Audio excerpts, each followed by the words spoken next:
Good day and welcome again to another 8downloads.com software review, and this is Chris.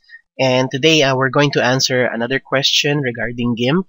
And there's a question: how can I delete layers on GIMP if I created a layer and I cannot delete it anymore? So right now I have opened a GIMP editor, and as you can see, I have here the layer side. You can lock it out or you can unlock it. As long as it's unlocked, you can go ahead and delete it. And to delete it, just go ahead and right click on the layer and then delete the layer.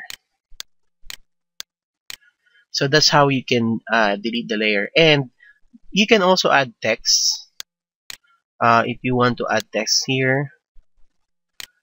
And then you can go ahead and say test. Now as you can see, it's added as a layer. So you can always delete it also.